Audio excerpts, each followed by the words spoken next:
Mercedes have yet another issue with their drivers in the past GP, and for 2 consecutive races, their drivers are racing very hard for positions when the championship is not in their reach. While the Suzuka GP turned out to be not such a disaster for them, the Qatar GP saw Hamilton having to retire and break the record of scoring points on every race so far in 2023, and the team made it clear that they won't tolerate any of this stuff in the foreseeable future. But with how Russell has been acting recently, is there an equal opportunity for both of them to grab the power shift in 2024, even though the younger Brit is now 65 points behind his teammate and has only 1 podium finish to his name?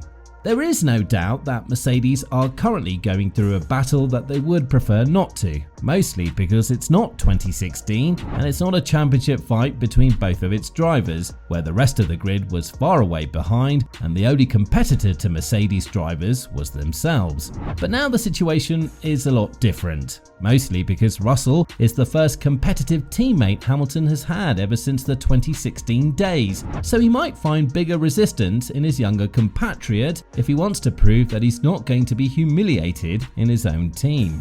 But after the last 2 races, it's evident that Russell is not going to back down to any competitor, let alone his teammate, and the fact that he's outperformed Hamilton in 2022 with 35 points difference speaks volumes about what he's capable of, even in a car that was not up to the standards. Be that as it may, the Qatar crash has shown one thing: the Mercedes drivers are not afraid of racing each other, and although it turned out in their favour yet again compared to the Constructors' Championship with Ferrari, they were a bit lucky that Sainz sat out the race and Leclerc struggled for pace.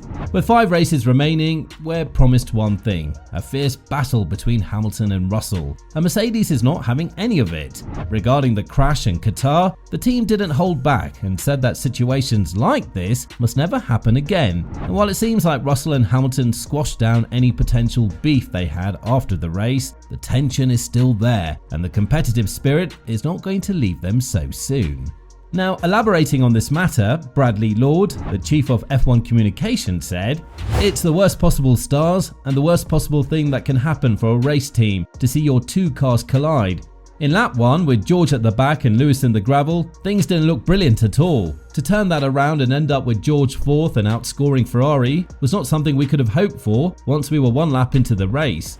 What might have been is clear to see. We were right on the pace of the McLarens, probably not in striking distance of Max, but there's a double podium that could have been today, and maybes don't really count in this sport. So we'll take what we've got and be happy with that, but it could have been much more." Well, in the heat of the moment, it was obvious that each of the drivers was going to blame the other one for the crash, as Russell said that this had happened for the 2nd consecutive race, while Hamilton said that he was okay, he just got taken out by his own teammate. But after looking at the footage after the race, Hamilton was convinced that it was his fault, something that prompted action from his side and an official apology not only to his teammate but to his team and everybody back in the factory, as he went on to say, "The relationship isn't broken. I don't have any problems with George. We have a great relationship and we always talk about things. So this is definitely unfortunate, and I'm sure he was restrained at the moment as I was, but we'll talk about it and we'll move forward." Now, this is something that weighs a lot, mostly because it's Wolff who needs to address this dynamic back in Mercedes. You might believe what you want, but one fact is definite: there is a massive power fight for the number 1 spot in Mercedes right now, and only one could come out as the winner. What doesn't help Mercedes, however, is the fact that they don't have a championship-winning car in their hands, and that has the potential to severely hurt their chances of building the team in the right direction. Hamilton doesn't have anything to prove to anyone. He's won 7 championships, and although he lost the 8th one in a very controversial manner in 2021, that doesn't mean he's just going to give up trying. The Brit said that he will directly visit Brackley and participate in the engineers implementing his feedback on how the car should look and behave like from 2025 onwards. But the question has raised some eyebrows, not only in Mercedes but in the entire F1 world, mostly because there is a lot of competitiveness from both sides, and Russell has shown that although he has had a rough season in 2023, he can be a solid number 1 if given the right outlet and the right car.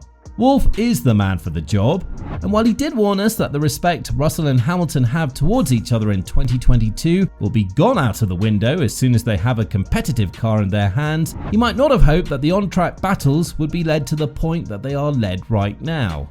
The Qatar crash has been discussed by Bradley Lord as well, who was asked as to what happened between both of the drivers and was there any way that they could have avoided this outcome, considering the fact that the race start was discussed between Russell and Hamilton beforehand and it could have been planned differently.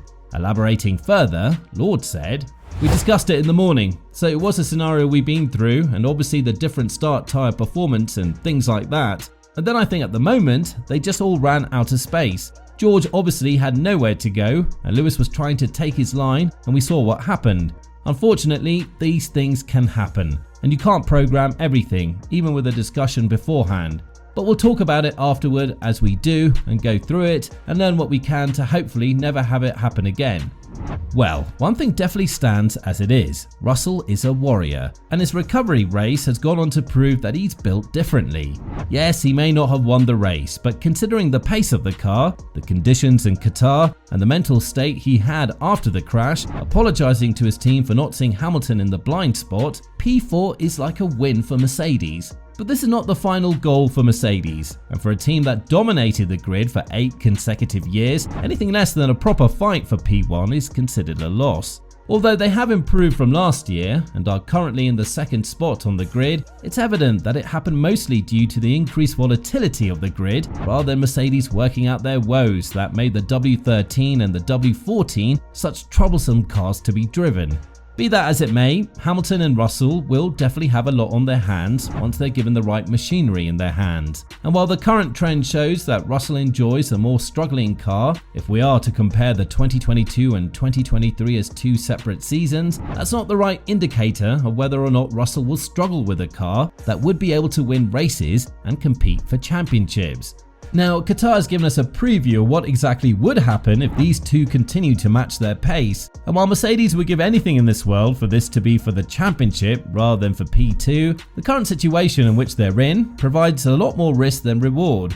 Crashes like this have the potential to cost Mercedes the second place in the Constructors' Championship in 2023, and who knows what will happen in 2024, when McLaren and Ferrari are expected to pick up the pace to the point of actually challenging Red Bull, presenting Mercedes with yet another issue. The situation is loud and clear. You have two drivers eager to win the next championship for Mercedes, with the one wanting to break Schumacher's record and the other one wanting to prove that he is the future, and the future is now. So, who do you think will prevail as the winner? And more importantly, do you think that Mercedes will have lots of headaches in fixing the current issue between Russell and Hamilton? Let us know in the comments down below.